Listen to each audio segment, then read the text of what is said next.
Lee Camp, how are you, sir? Hey, man. How you doing? Oh, I'm excited for a Government Secrets episode 27, JFK segment number 2.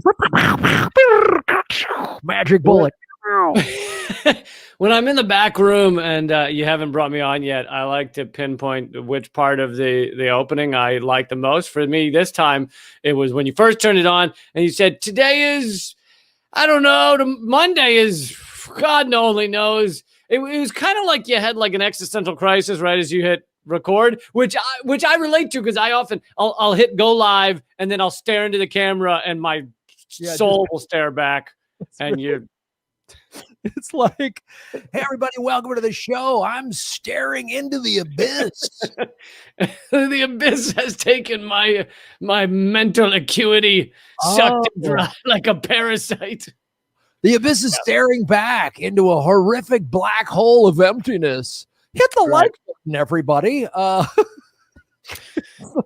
It's like... But it's good to be here. It's good to talk each other off the ledge. You know, you can't go off the ledge if you have someone there with you. It's a buddy system. It is a ledge buddy system. We had a phone call 2 days ago that was very ledgy. I think more on my end. And you gave me some sound advice. Well, I was going to say what's interesting that's happened since our last episode, and hopefully for those of you watching that you caught the last episode. It was the first time we did an extensive thing on JFK, and in uploading it, everything went wrong on my end. On you got yours up, and then I usually take your feed and I put it on my channels as well. And so the first thing I noticed was even under your feed, so basically under all of them on YouTube, there is the largest warning label I've ever seen on a video. Ever. Larger than even my Redacted Tonight show, which has a warning label that says, the Russians are responsible for this. This warning label to talk about JFK is even bigger. And it basically gives you the CIA talking points of what happened to JFK as if that is the official version. Because now we're told whatever the blue label under a video says is what reality is. That's how YouTube wants you to view it. If there's a blue label, then that is reality. No matter what the whack jobs on the video screen may say, YouTube's got you covered. It says that Oswald killed Kennedy, and then somehow, even though it's just 3 or 4 sentences long, it manages to squeeze in there that Oswald was a Marxist and he once defected to the Soviet Union. Unbelievable. It actually says blah ha ha ha on the thing. Here it is. It's a big warning. So it says, it says assassination of JFK Kennedy, Encyclopedia Britannica. So the CIA has now gotten to the Encyclopedia Britannica. Assassination of John F. Kennedy, mortal shooting of John F. Kennedy, 35th president of the U.S. as he rode in a motorcade in Dallas, Texas, November 22nd, 1963. His accused killer was Lee Harvey Oswald. So they can't even verify that, but apparently we're the crazy ones. A former U.S. Marine who had embraced Marxism and defected for a time to the Soviet Union. Oswald never stood trial for murder because while being transferred after having been taken into, and then they go into the whole long, he was murdered. Now keep in mind, I mean, if you were looking that up in the Encyclopedia Britannica, okay, they're going to give you probably the standard definition. But keep in mind, this is YouTube against our will plastering something across our videos to let you know that you should not believe the things we're saying. You should believe the things the CIA said.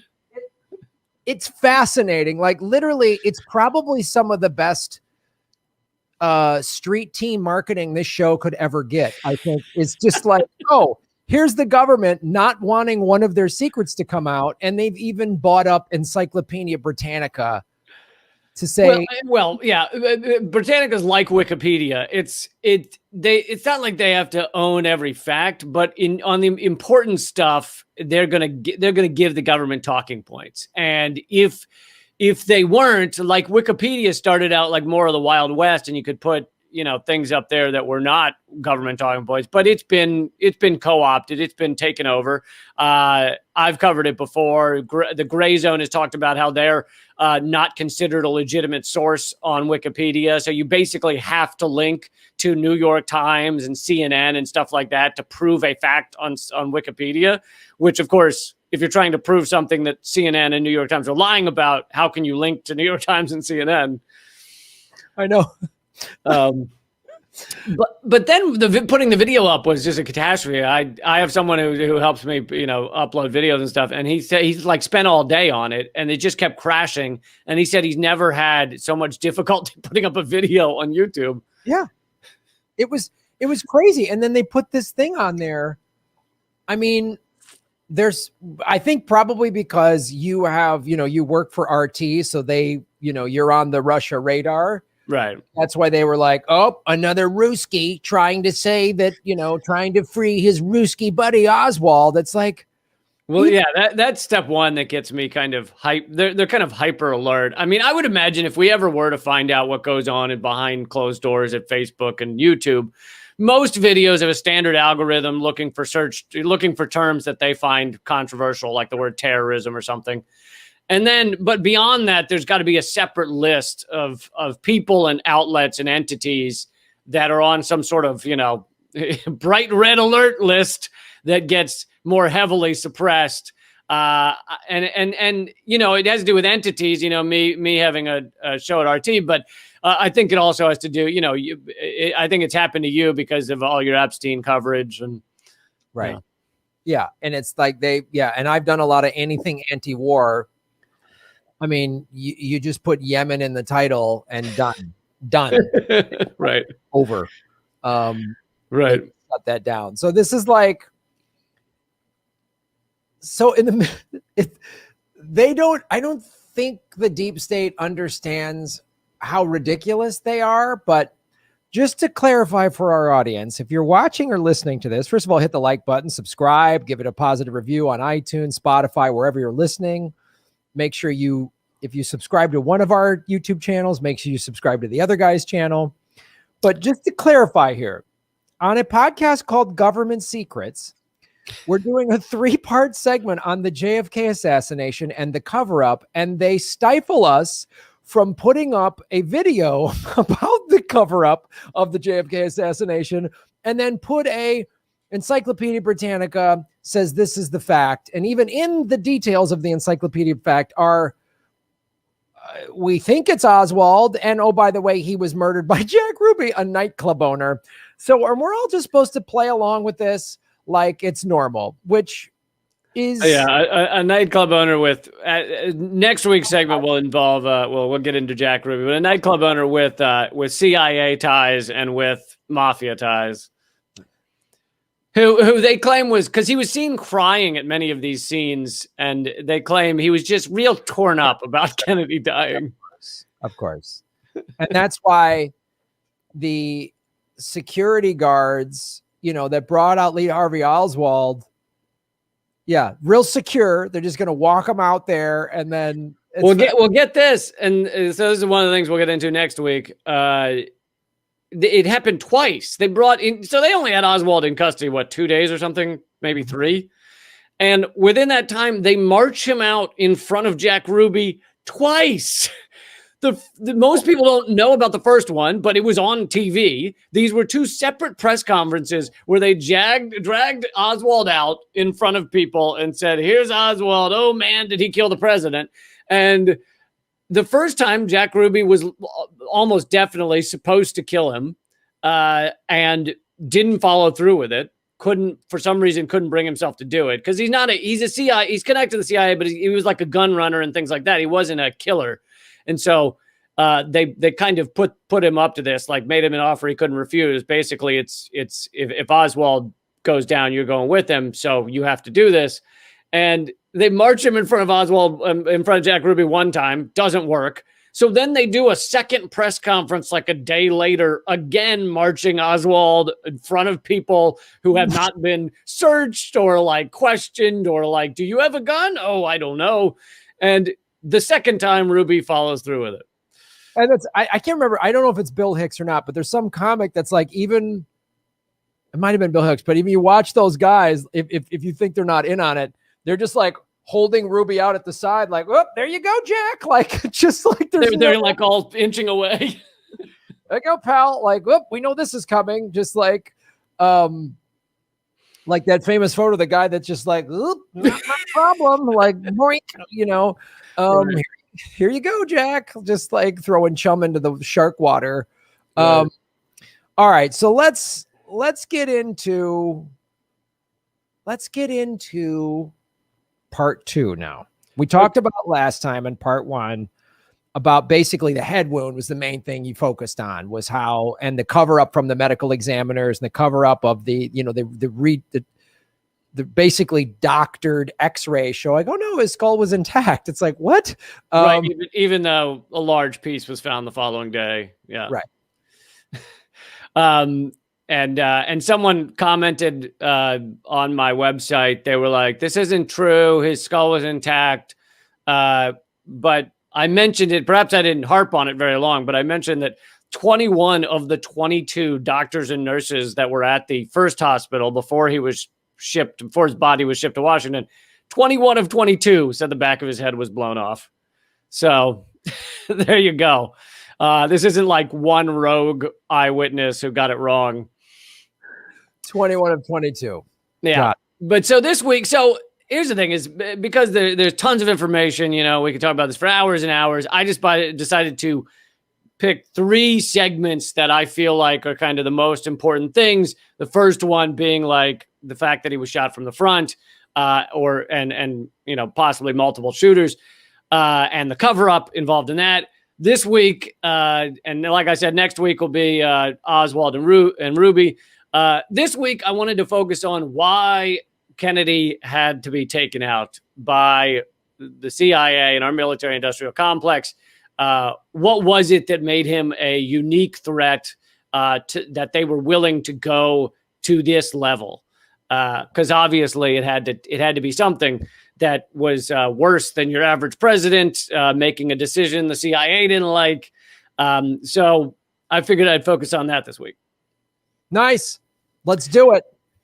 So first segment, second part of JFK, contradicting Encyclopedia Britannica. Government secrets war with YouTube Encyclopedia Britannica. Today's sponsor, Encyclopedia Britannica. Black and white lies for you to consume. You can CIA everything you need to find at Encyclopedia Britannica. You can CIA. Everything has just got CIA acronym. The Culinary Institute of America. So, oh my God, that would be the great reveal at the end of the American Empire. It turns out the CIA was the Culinary Institute of America the whole time, and they were pulling the strings all along. Culinary Institute pulling the strings. A bunch of chefs just really. Listen, Guy Fieri, you're telling me he's not up to some deep state shit? Come on. It all started with Julia Child. If she wasn't CIA, I don't know who was it. You know what I'm saying? So, the Kennedy, I think it's important to start out with it. Kennedy did not start off his presidency or his run for the presidency as like Mr. Peacenik. I want to love everyone and we're going to make friends with the Soviet Union. And he actually ran on a pretty belligerent platform. He accused who was it he was running against? Well, he ran against Eisenhower. He ran against Nixon. He ran against Nixon. He ran against Nixon, but Eisenhower was the president. But he he ran against Nixon. But anyway, he was accusing the other side. I don't know specifically Nixon of not like making enough nuclear weapons. Like we needed more, and he was like fully into the Cold War. He escalated the Vietnam War, but so he starts to have a change fairly quickly. And one of the big moments is the Bay of Pigs, because he's talked into doing the Bay of Pigs, allowing these refugees with U.S. assistance to invade Cuba to try and get back Cuba for the United States and for capitalism. And they basically say to Kennedy that, oh, it's got a great chance of success. But of course, it's an utter catastrophe. These people don't at all succeed in taking over Cuba. And immediately as it's happening, the Joint Chiefs are telling him, oh my God, it's gone wrong. We have to invade Cuba. We've got to have their back of this invasion. And Kennedy refuses. He does not go along with what the military wants to do, which is invade Cuba full on. And from that point on, he is completely distrustful of the CIA and the Joint Chiefs, and they're completely distrustful of him. They also brought to his desk, side note, they brought to his desk the Operation Northwoods and asked if they could do it, which was to create bombings in Florida where that would kill civilians that they would claim were Cuban bombs. And he, like, when it came to his desk, he was like, you fucking out of your mind? Kill innocent Americans to create war with Cuba. So this distrust and his change of mind about the view of the CIA kind of takes place. And at one point, he's quoted as saying he wants to break the CIA up into pieces and scatter it to the wind. So he becomes like a borderline enemy of the CIA. I mean, they view him as just a fucking catastrophe for their Cold War means, for their goals. And he's also disagreeing with the Joint Chiefs. They also have a bunch of debate about preemptive strikes, nuclear strikes, where they're trying to convince him to preemptively strike the Soviet Union with nuclear warheads to stop them because they could do it to us. And they're talking about, like, they have meetings where they tell him, oh, they'll probably lose 10 million citizens or something like that. And he's like, you fucking crazy. Like, he marches out of these meetings and is just furious. And I think other things were going on in his life as well that caused him to kind of have this change. Then there's the Cuban Missile Crisis, where probably another U.S. president would have ended up firing a missile, possibly getting into a nuclear missile exchange. Who knows how it would have ended. Well, I want to interject on that a little bit. A lot of people know that the Cuban Missile Crisis was really pretty amazing now that we know about it, how JFK and Khrushchev were basically trying to kind of communicate with each other. Yeah, I was going to go to that next. Yeah, go ahead. Okay. Because they were trying to communicate because we had JFK had the Joint Chiefs of Staffs and the CIA going war, war, war. And Khrushchev had all of his generals saying basically very similar stuff. And he was like, you guys know that nobody wins in this. Like, we're all dead. Nobody wins. Yeah. So they were basically like communicating with each other. But and then the other thing you said, there were some other personal reasons why JFK started to soften on the hawk. Was that just because he was sleeping with Marilyn Monroe, or what? I think possibly more Mary Meyer than Marilyn Monroe. Mary Meyer was also his mistress, one of his mistresses, but she was kind of the more serious one. They'd known each other forever. I think they kind of wish they had married each other rather than what ended up happening. She was married to a CIA guy. I can't remember which one, but she also was the daughter of like the former governor of Pennsylvania. Like, she was blue blood oligarchy as well. And we'll do a whole at least one episode on her later at some point. There's a great book called Mary's Mosaic that's about her assassination, which happens within a year of Kennedy getting killed. She's shot in broad daylight in the back of the head on the canal path here in DC, like an average jogging path that's not far from where I live here, and in Georgetown, and just murdered in the middle of the day. And it's pretty clear that it was because she was starting to raise a lot of questions about Kennedy's assassination. So. Oh, what's Encyclopedia Britannica? Mary Magdalene was jogging and slipped and fell on a bullet. Mary Meyer slipped and fell, and there was a bullet on the path that lodged into the back of her head. Which happens. It totally happens. Okay, yeah. So there's kind of there's multiple pieces that are all causing Kennedy to butt up with the CIA and the military in general, the Joint Chiefs, which you've got Russia, Cuba, Vietnam, and Indonesia. Indonesia is probably the lesser one, but so I'm going to get into each of those a bit. By the way, this is almost all of it's coming from, except for extra things we're throwing in, is coming from JFK and the Unspeakable, which everyone should check out. And this book it's got footnotes for like every sentence. It's all sourced. You can go back and read the original sources. In lots of cases, he's quoting people. So this is not just a guy, writing a blog who's like, and I just know that Oswald was in Spain on that day. So this is very well researched. So Castro was reaching out for peace. There was some back talk, some back room discussions of Kennedy meeting with Castro. And then there was Khrushchev and Kennedy. And so now I'm quoting from the book. Khrushchev and Kennedy were both going through a change, secretly corresponding to each other. Khrushchev said, quote, to Kennedy, this is one of their private correspondences, "You will be president for probably 6 more years. During that period, we could create good conditions for peaceful coexistence on Earth, and this would be highly appreciated by the people of our countries as well as by all peoples." So they were really, like you said, they both had generals that were saying we need to go to war, and yet behind the scenes, they were trying to secretly correspond and get away from another missile crisis. And then it came out after his assassination that JFK was actually planning to visit the Soviet Union. And if he did that, it really would have meant the end of the Cold War.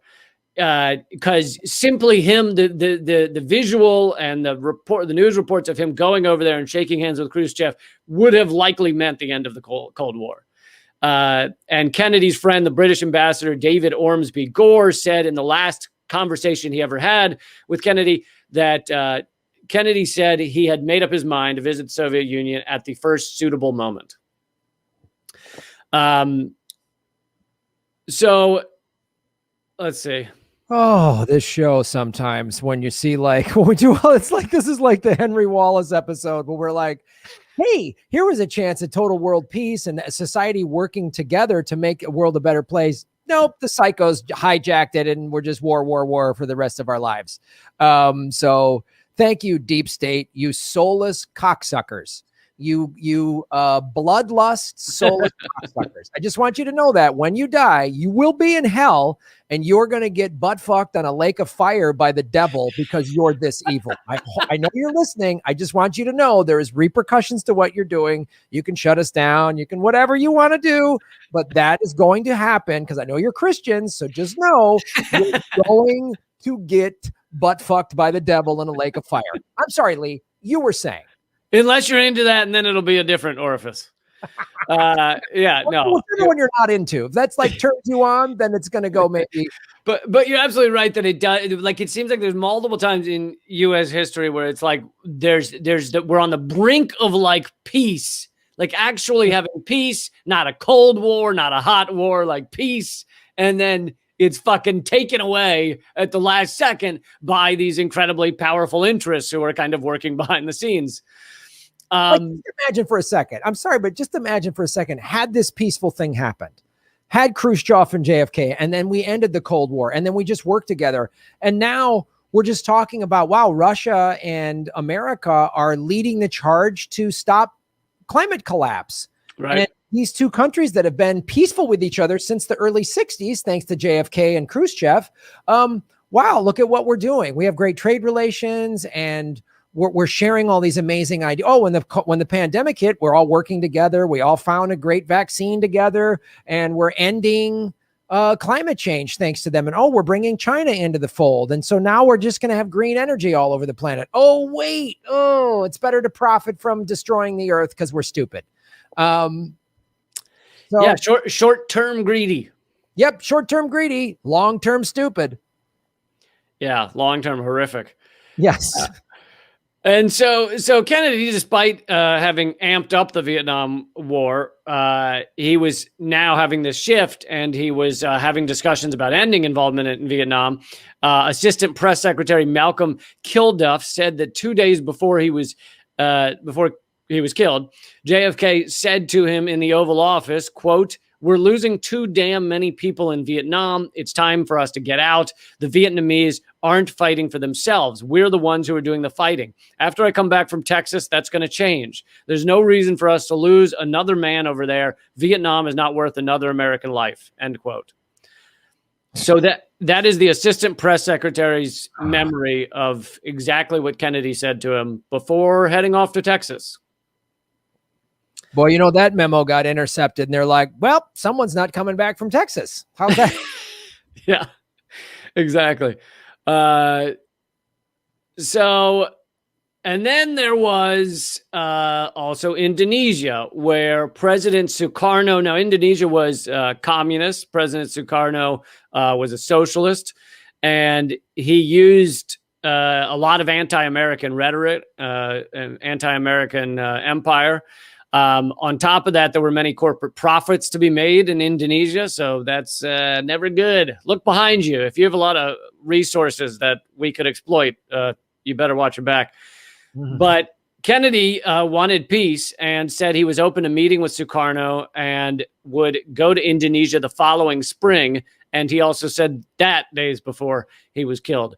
So this would have been this. I mean, if you look at Castro, Khrushchev, and Sukarno and Vietnam, this would be ending the Cold War, or in Vietnam, the Hot War, against, communism and basically countries with a different economic system. It would end that dynamic on most of the major fronts. Even let's assume that some of the rhetoric would continue about we need to stop communism. But for the most part, these meeting these world leaders, showing that we could work with them, it would have completely changed the way things were headed. And then after, and by the way, on each of these fronts, we see what happened just about immediately after Kennedy was killed. You see a reverse course on all of these things. Kennedy is killed, and Johnson reversed course obviously didn't withdraw from Vietnam. Vietnam just kept getting worse. The standoff with the Soviet Union remained horrible, and with Cuba as well. And Kennedy also reversed course on Indonesia. He ended economic aid to Indonesia, except for continuing military aid to General Suharto, who was basically the opposite side of things. He was a kind of a U.S. puppet. I mean, I don't know if he was a full puppet, but he was the guy we were supporting to crush Sukarno. And so with covert support of the U.S. military, General Suharto was preparing to overthrow Sukarno. In October 1965, the CIA finally succeeds, so this is after Kennedy's death, in toppling Sukarno and then helping to destroy the Communist Party of Indonesia, which is a fucking massacre. Estimates of the number of deaths that occurred as a result of the CIA operation run from 500,000 to more than 1 million. As admitted later by the former deputy CIA station chief in Indonesia, the U.S. Embassy helped the new government compile death lists of thousands of members of the Communist Party. And then there's this jaw-dropping quote by Robert Martins, a political officer in the U.S. Embassy in Jakarta. But this is 25 years after the fact. So this is when, 25 years go by and these people start to feel like they can reveal some of the reality. So 25 years after the fact, he said, quote, "It really was a big help to their army. They probably killed a lot of people, and I probably have a lot of blood on my hands, but that's not all bad. There's a time when you have to strike hard at a decisive moment." So this is like the classic American story of we act like we own other countries, no matter who they are, no matter who their people are. We act like we own them and they need to behave the way we want them to. And if they don't, then it's kind of our right to kill 1 million people. Oh, yeah. Suharto was a brutal dictator that was in power, I think, even through the 80s in Indonesia. and he butchered and tortured people. I mean, just brutal, just in horrific means. But because we backed him, and he gave us, that's the good old American playbook. If you give us your resources or geographic, location to put bases on or whatever, you can literally do whatever you want. You can do what we don't care. You can chop up journalists and scatter them in a garden. You can treat women like second-class citizens. And not even don't care, like help them do it. We kept like death lists for them. Like, here are the list of people that you need to go do whatever it is you do. Yeah. And like, it was a horrific time in Indonesia's history that we helped perpetuate. So our tax dollars helped do that. But by the way, I just got my $600 Visa debit card in the mail. So that's, yeah, that's going to pay my rent for the next 6 months. Guess who's getting a new Nissan Leaf?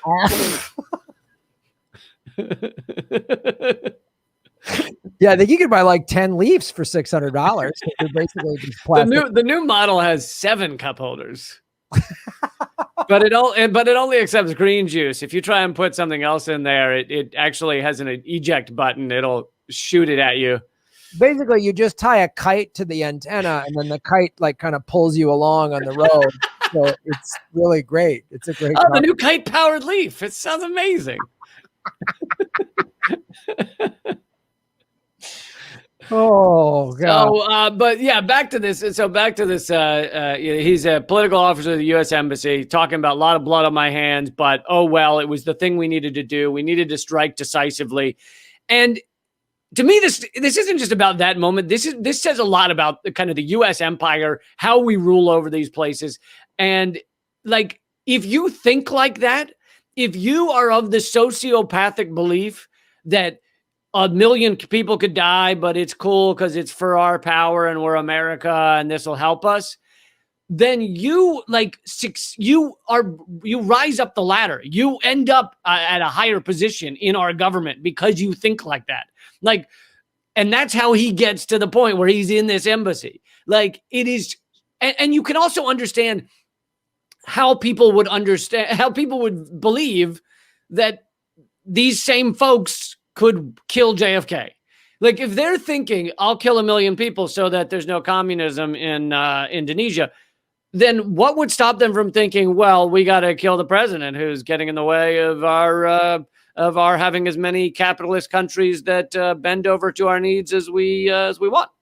These people, I mean, yeah, killing 1 million people and killing like it's just like a serial killer. Like, after they've killed their first person, then they just get a taste for it and they just keep going. Only our serial killers run the government, and, they kill, millions of people, and they're considered heroes or patriots. And it's just like, these are psychos, man. These are full on psychos. You're participating in the murder of 1 million people. I mean, yeah. And like, oh, this guy that wants peace, we need to kill the guy that wants peace. How deranged is that? Like, I just like, it's like working in a hospital and like, oh, that patient over there is in pain. Well, better give him more pain, I guess, right? Isn't that how we're going to work this hospital of the CIA? Like, it's unbelievable to me. So speaking of psychos, our old friend Truman shows up in an interesting manner. Our old pal Truman. Now, as we covered on a previous episode, he was not a good person. Okay. He very much enjoyed dropping the atomic bombs, as far as we could tell. Very, very racist, in general, but however, he seemed to be having some second thoughts about a little outfit that he created called the CIA. And he, so 1 month after, and this is amazing because of how public it is. This is not like some secret note. 1 month after JFK's assassination, former President Truman publishes an op-ed in the Washington Post warning about the danger of the CIA taking over the government. Now, do you think that maybe JFK's assassination clicked something in Truman's head where he was like, I think I know who might have done this? So he writes this op-ed warning about the danger of the CIA taking over the government. He wrote, quote, "For some time, I've been disturbed by the way the CIA has been diverted from its original assignment. It has become an operational and at times a policy-making arm of the government. This has led to trouble and may have compounded our difficulties in several explosive areas."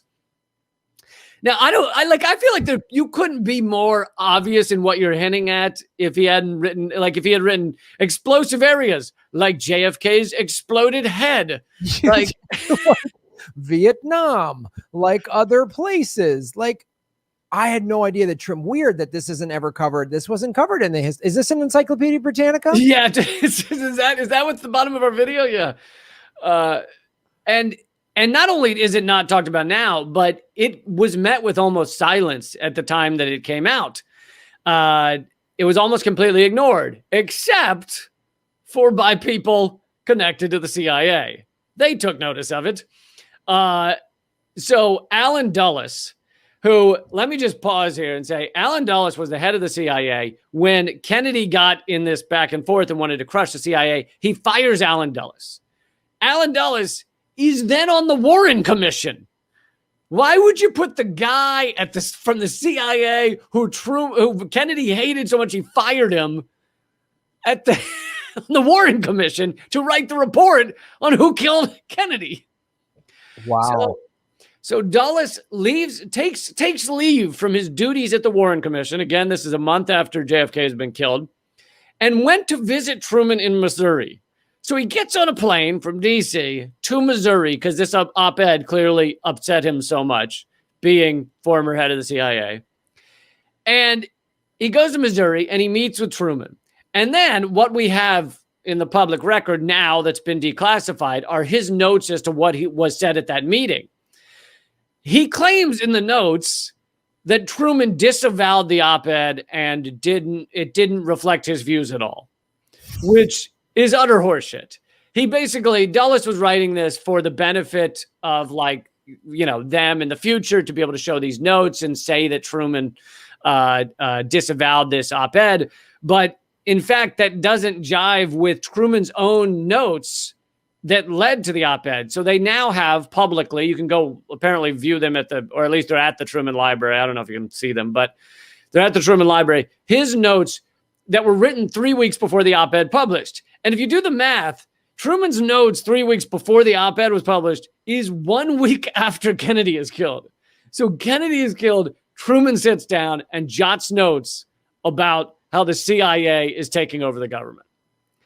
And Truman's notes, of course, say the same thing his op-ed said, showing that he didn't disavow it. He repeated comments going forward about how the CIA's purpose was supposed to be intelligence gathering when he created them, and they clearly were doing slightly more than intelligence gathering.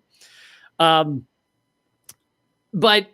to me, this is so important because not only does it show that Truman likely thought the CIA was involved, but also if the real story, if the bullshit state story of what happened to Kennedy were true, why would Dulles be afraid? Why would Dulles go running to Missouri to say, you got to disavow this?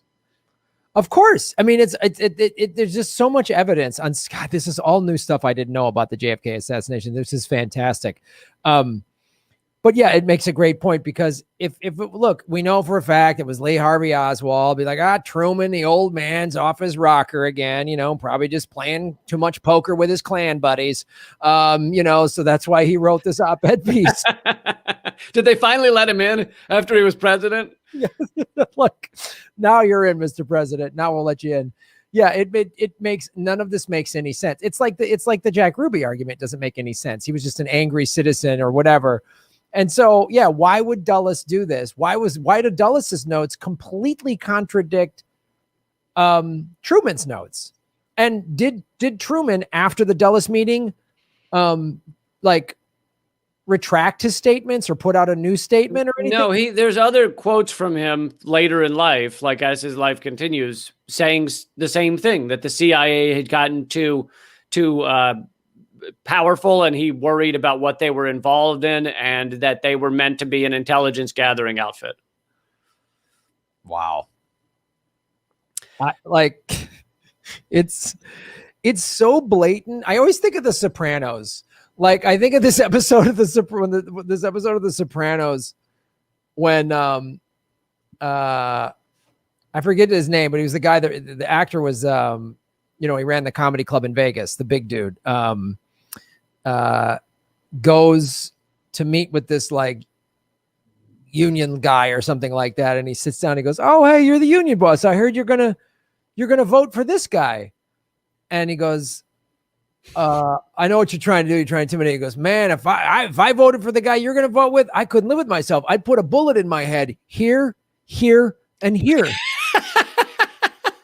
And the guy shakes, and then he pays for his drink and walks out. And of course, the guy votes in favor of the mob guy or whatever. And I was like, that's just how the CIA operates. They're just like, oh, be a real shame if you were on a parade and a magic bullet came flying around swung around and got you and a couple other people. That'd be a real shame. It's just like, that's how this is like the CIA is just like the mob. You know what I mean? Right. So now imagine that instead of just voting for the wrong guy, Kennedy is ending the Cold War and completely reversing track with like four of the most important fucking international situations.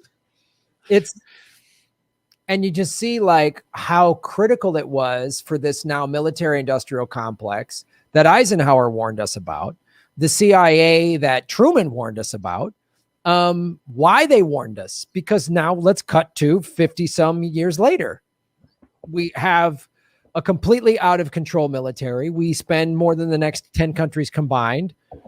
We have both parties that have been completely bought out and hijacked by these companies. We have corporate media, like literally MSNBC and Fox and all them are always showing ads for Raytheon and Boeing, which is like, why is Boeing advertising on a big corporate media? Is anyone at home going, "Oh, honey, the new F-35s are in"? Like, nobody. I know that's my favorite thing is them advertising on all these channels as if those ad dollars have any point other than to just buy that network, like own that network.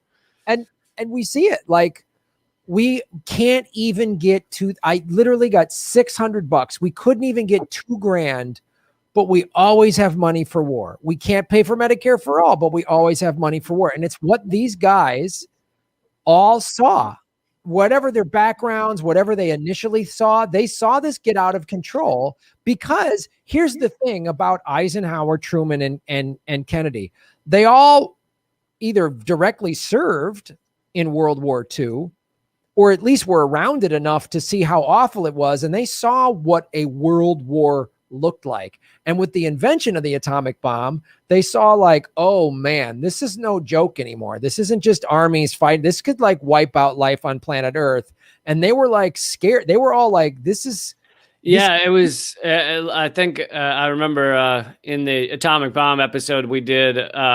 What it was like 6 of 7 generals, I think, of the 7 5-star generals or something in World War II said that the atomic bombs didn't need to be dropped. Yeah. When we did the episode about how we could have, Japan wanted peace, and Truman wanted to drop the A-bomb. And even after he did that, maybe he had like, oh, wow, maybe that was a little much or whatever moment of clarity he had. And now he's sitting there. I'm just guessing at this point, but he's sitting there after having been out of office for quite a while, late in life. And he's watching the war machine keep going on. And he's like, I got to write this op-ed piece about the CIA. And then ding dong. Oh, Alan Dulles, what are you doing? Hi, Alan. How you doing? What were you in the neighborhood? Yeah, I just happened to pop by. There was a couple of CIA plants I wanted to. So I got one more point about, before we can wrap this one up. So to go back to Kennedy's relationship with the Soviet Union, he's, as we said, he's got these overtures and these backdoor texts or whatever messages going with Khrushchev, and he also gave a speech. This is June 10th of 1963, and it's now become a famous speech among anybody who researches this stuff. But at the time, it was largely ignored. But he gives a commencement speech at American University, June 1963, so a few months before his assassination, and basically says that we need peace with the Soviet Union. that we should let their people live and we should, live the way they want. And he, talks about peace, poetically.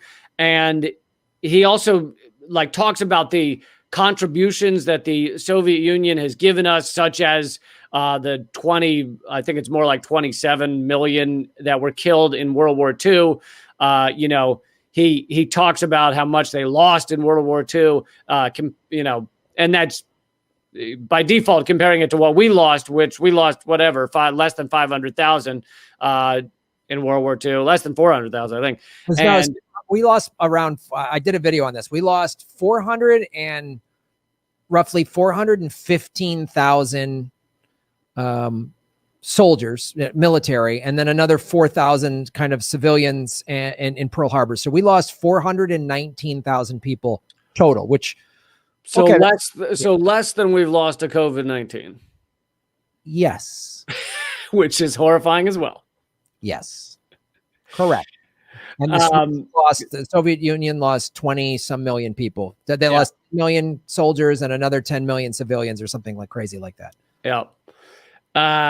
So anyway, you could imagine one of our presidents now giving this speech. It would be people would lose their goddamn minds. And I'm sure internally they did even back then. But so, if you want to go read why Kennedy had to be killed in the view of the military industrial complex and the CIA, go read that speech.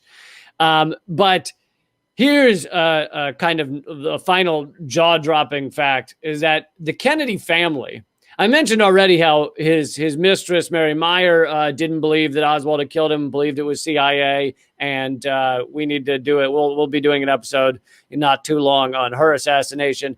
But the Kennedy family, Jackie, Robert Kennedy, they seem to have known that it wasn't Oswald who killed him. William Walton was a close friend of the Kennedy family.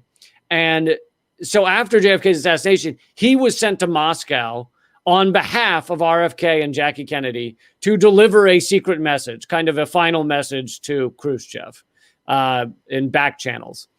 And the Kennedy's message to the Russians was kept top secret until the 1990s.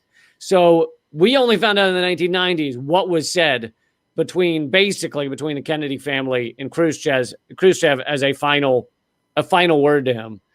And the Kennedys were relaying the message to Khrushchev, and the message said that, quote, despite Oswald's connections to the communist world, there was a large political conspiracy behind Oswald's rifle that came from a different source. The president was felled by domestic opponents, unquote.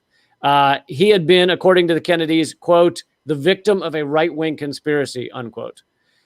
So at that time, they didn't know that Oswald didn't shoot Kennedy, but they knew that even if he did, he was connected to a large right-wing internal domestic plot to kill JFK. So it sounds like the Kennedy family needed to read Encyclopedia Britannica. Man, they were not readers. They didn't look up what actually happened. So they weren't big readers. The Kennedy. Yeah. They weren't reading like 3 books a week or whatever. Yeah. So you can see why, with that kind of knowledge, RFK had to be taken out. Mary Meyer had to be taken out. The cleanup of this assassination is immense. I haven't read it, but I know there's a long list of people that are connected to the JFK assassination or eyewitnesses or whatever that either ended up dead very young or in one case, I think I'm going to talk about next week, were locked in a mental hospital for the rest of their lives. And yeah, the cleanup was pretty immense. Yeah. I mean, the Mary Meyer one alone is pretty horrific. Oh, so good times. Good times. You know what I mean? Really, I think of the song, I'm proud to be an American, where at least I'm free. It really. Maybe we should wrap. I know we got one more story we're gonna go through, but maybe we should wrap up these episodes each week with like 5 minutes of just kind of like affirmations, just like. But also, folks, you're good enough. You're smart enough. This land is my land. This land is your land. We're all in this together. Oh, and things are looking up. Just breathe. I mean, honestly, I gotta tell you, and maybe we can just touch on this briefly, is the shit that the shit that subreddit group did to those hedge funds. I mean, I've been laughing for 2 days straight. Like that gives me so much hope. I heard one of these hedge, I think it was Melvin one. They lost $70 billion, which is just like, oh, I'm sorry. How much did they have? Well, they 70 billion. Exactly. They lost. I mean, it might be a total loss of all the hedge funds, but one of them, the Melvin one, had to vomit up a bunch of money because they kept buying these shorts, which they bought more stocks than were out there. There was 140% of the actual stocks available. They bought them. So when the price kept going up and going up, they had to cough up and pay for these. So they lost a bunch of money, which is like, oh my God. So beautiful. So I did a live stream a couple days ago on this, and I had on Ton Liu, who's the author of The Ponzi Factor, which is a great book for like non-economists, non-math people. You say a number and I pass out and hit my head on the desk kind of people, where it just very simply explains how the stock market is a Ponzi scheme, like the dictionary definition of a Ponzi scheme. It is not, when it first started, when the idea of the stock exchange first started, it was this idea that you invest in a company, they then give you a piece of their profits, which are now called dividends. And the dividends that are paid nowadays are minimal, and a lot of companies don't pay them. Like it's almost non-existent. So what it has become is not that. You don't own a piece of the company. You own a piece of paper that says Google on it that means nothing. It is worth nothing unless you get somebody else to fall for the scam and buy it from you. And that's fine. You can make money that way, but that is called a Ponzi scheme.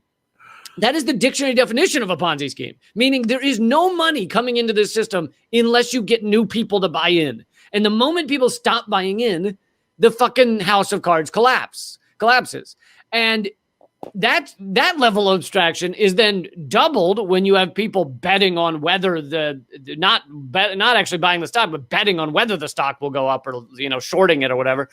And so really what these people did was play with this completely fraudulent system in a way that has thwarted the rich and, benefited those who are lower class. And that is why our oligarchy, many of them, chose to shut down the trading platforms to stop this kind of democratization of Wall Street, because 80% of stocks are owned by 10% of people. Right. And this is kind of the other 20% getting in on the action and fucking over those 10%. It was so beautiful. And the fact now that there's a bunch of Robinhood investors had now filed the class action lawsuit yesterday. So for those who don't know, Robinhood is a platform where you can trade, and they shut off the trading ability for GameStop, AMC, maybe some others, to basically stop this from happening. And so people can make legitimate claims because they bought GameStop low and everybody bought in, thanks to this Wall Street Bets Reddit page. And the stock went up. And then when some of them were trying to sell off, all right, we made our money, Robinhood froze it. So they literally can prove we lost money. I bought it at whatever, $20. It went up to $500. When I wanted to sell it, you wouldn't allow me to. and I lost money. So that's like, it's Robinhood, you know, which of course is they build themselves as this app. So cool, young hipster millennials can buy stocks. And okay, we named ourselves that because we take from the rich and give to the poor, unless you start to actually win, and then we shut it off. Then the rich are going to call us and go, hey, shut that down. And then Janet Yellen steps in, and Janet Yellen's got $810,000 from, I have the story right here. Yeah, for speeches, right? Yeah, well, she's gotten $7 million in speeches to all these big banks, right? And yesterday... But that's no conflict of interest, is it? No, not at all. And when they asked Joe Biden's press secretary yesterday, a reporter said, isn't this a conflict of interest? He said, well, I don't think we should, you know, she's a tops in her field, so of course she's going to get paid, you know, good dollars. Next question. It's like, you didn't answer it. We weren't asking, did she deserve it? So it's Graham, it's only a conflict of interest if the person sucks in their field. Yeah, that's like, she's good in her field. Like, you didn't answer the question. And it was so funny because the majority of the reporters in the room were women. The press secretary is a woman. And she was like almost trying to take the angle of like, oh, so a woman, yeah, men. It's like, well, no, you can't play that angle because all the reporters were female. There's like one male reporter in the room. So what angle are you going to play here? No, Janet Yellen. Like, but vagina. Yeah. Janet Yellen, regardless of her gender, is corrupt as every other. Right. That's also my favorite argument when they're bombing innocent civilians. But the bombs were unleashed by a vagina, so it's fine. Yes. If it has a rainbow flag and Black Lives Matter on the bomb, the people in the Middle East are happy. They high-five diversity right before everything goes dark. I'm sorry, but I'm more woke than that. I don't see genitals. Don't even see them. Don't even see it. It makes it awkward sometimes when I'm sucking on someone's shoulder, but well, yeah. So Melvin Capital, this is a quick little GovSeek from the GameStop thing. And I'm going to probably do a full segment on it for my show, but they got emergency backstop investment from Citadel. Well, she was paid $810,000 by Citadel to give speeches. So that's why Janet Yellen, new Secretary of Treasury, first ever female Secretary of Treasury, came in and was like, whoa, stop these online hooligans from gaming the system the same way the hedge funds do. So that's our new Secretary of Treasury and all of the diversity that she's bringing. It's fantastic. Right. I mean, the whole system is based on massive exploitation. I mean, that's the big grand secret of Wall Street.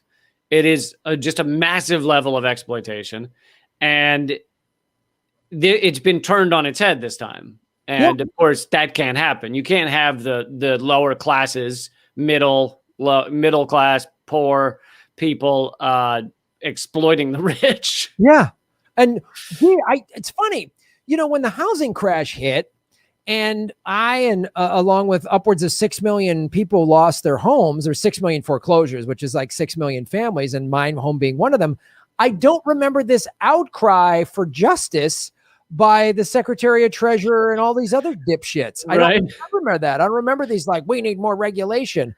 And I also don't remember them putting a freeze, like a permanent freeze on foreclosures. Yeah, they didn't freeze foreclosures. It's weird. They didn't say you can't foreclose on homes anymore.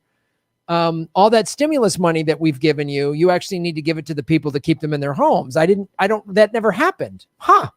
I just can't figure out why. I guess it was an oversight. Funny how that works. Yeah, it's weird. They must have just, one of those things fell through the cracks. Everybody gets busy. It's one of those like. That's why Eric Holder didn't press any charges on Wall Street after the collapse. He was just, it was a Post-it note, and it ended up under. It ends up other Post-it notes end up on top. Yeah, and you just don't. And then you throw away the top one, thinking it's just one, and it turns out it was stuck to it. Yeah, that's why he didn't prosecute any bankers. The prosecute one was stuck, and he didn't see it. Okay, I get it. That makes sense. I totally get it. Yeah. I totally get it. Understand. These people are human. Let's be honest. Yeah, back off. Don't be so hard on them. Don't be so hard on the puppets of the oligarchy whose job is it every morning to screw over the 99% in every way, shape, or form, and then blame it on the 99% when that happens. Anyway, do we have another segment? I forget. Well, let's just squeeze one in here real fast about Government Secrets final segment.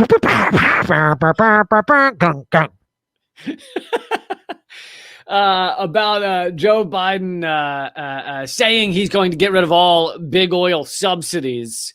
And if it were to happen, now these are words, so I would remain highly skeptical as big oil goes running to the White House breathlessly, banging on the door. Whoa! Let's not be rash here, friend.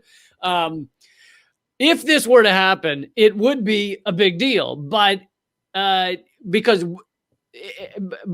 think it should go with an understanding that the American government, meaning our tax dollars, fund big oil and many of the biggest corporations, but big oil to the tune of tens of billions of dollars, meaning we are subsidizing our own extinction by climate change. And if you include in other corporations by other, our own poisoning in the waters, our own fucking poisoning of the air, we fund these things. So when we run around and say, oh, we've got to stop climate emissions, we got to get off big oil or whatever, everyone should keep in mind that so far, unless Biden follows through with this, we are actually giving billions of dollars in welfare to keep big oil profitable. But Lee, what about oil jobs? Yeah, because I had heard that there cannot be ever jobs doing anything positive for the world. It's right. Because if you give a guy a job planting a tree, it's just he'll probably kill himself. So only oil jobs and military jobs. Those are the only kind of jobs there are. Oh, this country. I mean, the jobs argument has to be one of the stupidest arguments out there, because anything's a job if you pay someone to do it. Like if we pay, what if our government were to say tomorrow, hey, we're going to pay people $1,000 a week to just give everybody high fives, and then people will feel good and it'll be a real positive experience. All right, then you'd have 1 million new people making money, putting money back into the society, having a job, feeling good about themselves, making other people feel good because they're giving high fives. And the other thing too, I love, like even Wolf Blitzer said this, what if we get rid of oil jobs? I've seen these people. I was debating with a guy on some dumb neoliberal on Crosstalk was like, well, if we get rid of fracking, we're losing fracking jobs. I love that argument because it's like, oh, so you've never read like a page in a history book.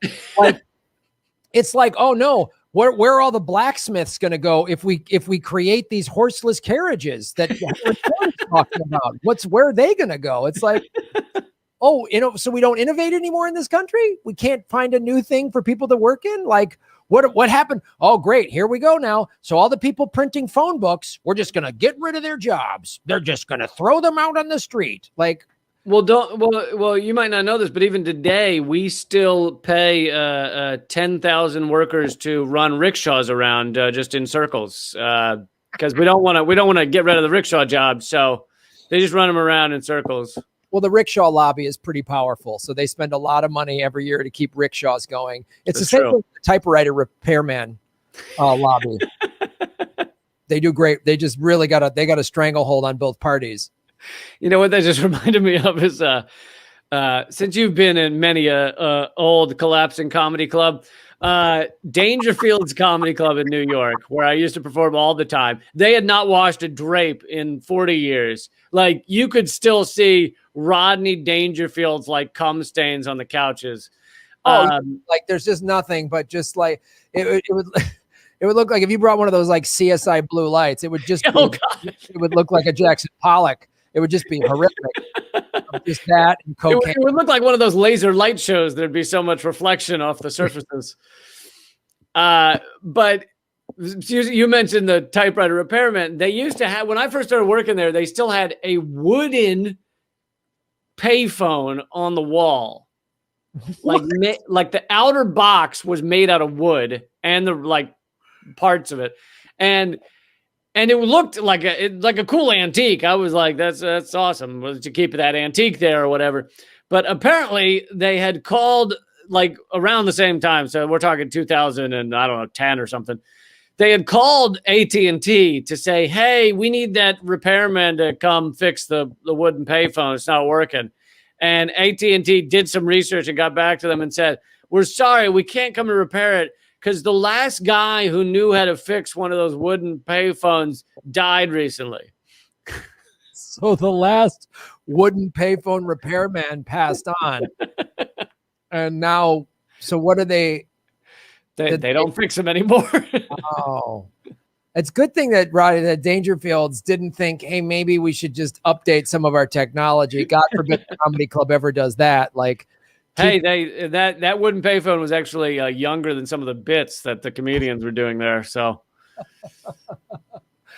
and you know, there's a lot of history in all of the cocaine and gunpowder that's on that payphone. So it's true. It's true. You don't want to get rid of that. It should go in the Smithsonian. Yeah. Yep. All right, man. I think we did it. I think we could get ready to see how much this is suppressed and what kind of warning label is plastered across this one because YouTube now owns truth. YouTube now has the definitive truth on the Kennedy assassination. So that's really exciting to know that this thing that is still disputed by many, many people with very knowledgeable things. So the author of this book that you've been quoting during these two-part series, that guy's wrong, but YouTube, which is owned by Google, which has been working with the CIA since 2011, no connection to any of this, by the way. No. They're right. Yeah. Yeah. And all these quotes from people connected to the Kennedy family and everything like that. They don't have anything on Encyclopedia Britannica. So. Yeah, the Kennedy family, they're just a bunch of wingnuts. They're just what could they possibly know? They're just the Alex Jones of families that have had two of their major people assassinated by the CIA. What could they possibly know? Two people. I think if you go to the distant reaches of this Kennedy family, I think they've lost like 14 people or something. Really? I don't. I mean, I just know that people are dying like left and right, like JFK Jr. and right. Ted Kennedy killed that woman. You got recently that another Kennedy died. I think that one was a legitimate death, but she on the canoeing accident this past year. I can't remember her name, but she went out on the water with her son and to try and fetch a ball, and they both died or something. Of course, there was something. Well, you know what it was? The Kennedys, they spit on a monkey's paw in a Korean antique shop one time, and it's never been good for them since. Yeah, like Joe Kennedy when he was 9 did it in like 1875 or something like that, and then ever since, this is how it's been shaking out. So don't spit on a Korean monkey's paw, guys. There's a lesson to be taken away from today's episode. For everybody listening, I hope you'll go back, listen to part 1. We'll have part 3 next week. These, as you can tell, these episodes, many of them are pretty much evergreen, or at least large chunks of the episode are evergreen. And you can go back and learn from the previous episodes. Please try and share them, although you might receive a minor shock through the keyboard. That's the latest thing they're doing if you try and share our videos. Please pass it on. Let people know that you're getting all the deeply banned and censored information from us. And we found this out this past week. We're the 15th most listened to podcast in Slovenia. So boom! Eat it, number 16, whatever show that is. Boom! I meant to tell you I put $10,000 into advertising, but only in Slovenia. Is that cool? It seems wise. That's a market we need to get them. If you're listening in Slovenia, you have to make us number 1 in Slovenia. You have to. Like we have to sell t-shirts that say number 1 in Slovenia. Like we have to make that a goal. So please make that happen. Because maybe the CIA can't. I was told the 2 most famous people from there. Is it Slovenia? I think so. Is it Melania from there? is Melania Trump and Slavoj Žižek. By the way, never see them in the same room at the same time. You notice that? I think they're the same person. It really is weird. And let's just hope now Lee Camp and Graham Elwood are the most famous people in Slovenia. That's what we have to make. That has to be a goal of the show. And if it doesn't happen, we failed as a show. All right, man. I appreciate the hang. Yeah, buddy. Where can people check out all your stuff?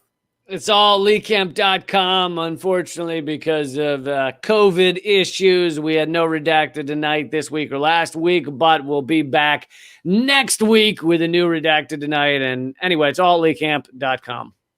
All right. All my stuff's at grahamelwood.com. My show, Political Vigilante, is on YouTube. And, of course, subscribe to rockfin.com. The premium, where you can get my content, Lee's content, everybody else is included in your $10. So that's our show. We'll have more government secrets episode, final chapter, next episode of the JFK trilogy.